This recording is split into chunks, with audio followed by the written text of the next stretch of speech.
Lesson 2. Character and Right Decisions. We learned in the last lesson that transformation is the natural result of renewing your mind. We also learned that we are responsible to renew our minds. God won't do it for us, and others can't. It's up to us. Oddly enough, this is where many Christians fail. They can't seem to muster the willpower to get with it. You know, I experienced this before my salvation when I smoked 3 packages of cigarettes a day. I was addicted to nicotine and I hated it. I dreamed of being a non-smoker, but there was only one problem. I had nightmares about quitting. You see, the process of actually doing it was too painful to me. It demanded that I change my future by acting today. I simply wanted to be in the future now and enjoying the benefits of being a non-smoker.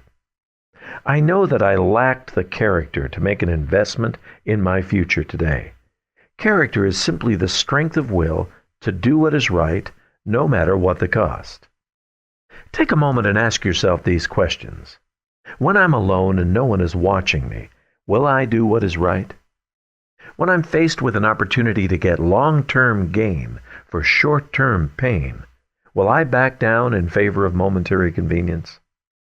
Do I put off changing behavior until another day? Do I avoid situations where I'll be expected to deal with my lack of character? If you answer yes to 2 or more of these questions, then you need character development. But don't be disheartened. Many of us have been raised in an era when children were taught very little self-discipline and character development. Now, when I look back over my teenage and early adult years, I realize the development of my character depended a great deal on the decisions I made. I'm sure you'll find the same to be true in your life. Much of the counseling I do centers around the situations, good or bad, that people find themselves in as a result of the decisions they made. Decisions are simply choices. When you've looked at the options, you make your choice. That's your decision. A young man who decided to quit smoking Sunday night is now facing his first pressure situation on Monday morning. His body seizes the moment to crave a nicotine fix. He has just enough time available to stop by the store and buy a package of cigarettes before he gets to work. He has an opportunity to walk away from the temptation and conquer the moment. Now it's time to make a decision. Will he decide to follow his body and the appetite of addiction, or choose to win his first victory? What he wants the most is what he'll choose. The decision will be the result of his choice, choosing according to what he wants the most. Even before we comment on whether it was right or wrong, we do know how he made his decision.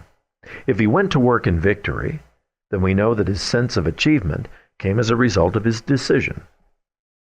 If he went into the office with that familiar cigarette package bulge in his shirt pocket and a sense of condemnation in his heart, then you know it was the result of his decision. If you don't like the situation you're in, you don't have to blame it on anyone else. You don't have to search very far for a solution either. You can trace every outcome, good or bad, to a decision. The woman I'm married to became a permanent part of my life because of a decision. Our 5 children are in this world today because of a decision. My Christian walk can be traced to a specific decision. Do you know, even miracles in my life can be traced to a decision. God, who is supernatural, waits on the decisions of human beings. The willful decisions of a man or woman serve as triggers to good or evil. You know, the Bible is full of opportunities to decide. Both the Old and New Testament show that God expects you to decide what kind of life you want to live. Here's a good example. Mark 11:26 says, "But if you do not forgive, neither will your Father, which is in heaven, forgive your trespasses." If means a decision is needed. You can receive God's forgiveness if you forgive.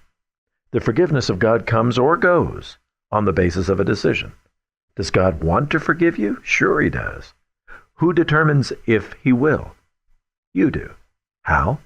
By your decision. The book of Joel, chapter 3, verse 14 says that as the day of the Lord's return nears, the numbers of people who need to make a decision will increase. Joel wrote under the inspiration of God, "Multitudes, multitudes in the valley of decision, for the day of the Lord is near in the valley of decision.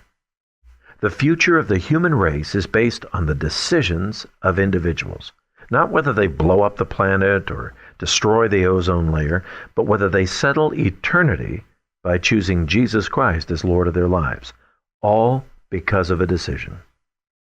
If you know there's something in your life that shouldn't be there, the first step to removing it is a decision. If you know there's something that God wants for you, a better life waiting for you, the doorway to your future is a decision. Your decision releases the power of God into your life to effect a change for the better.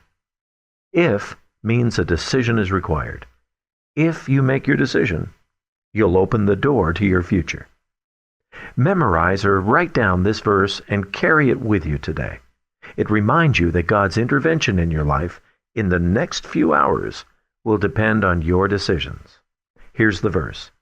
Today, if you will hear his voice, harden not your hearts. That's Hebrews chapter 3, verse 7. Today, if you will hear his voice, harden not your hearts.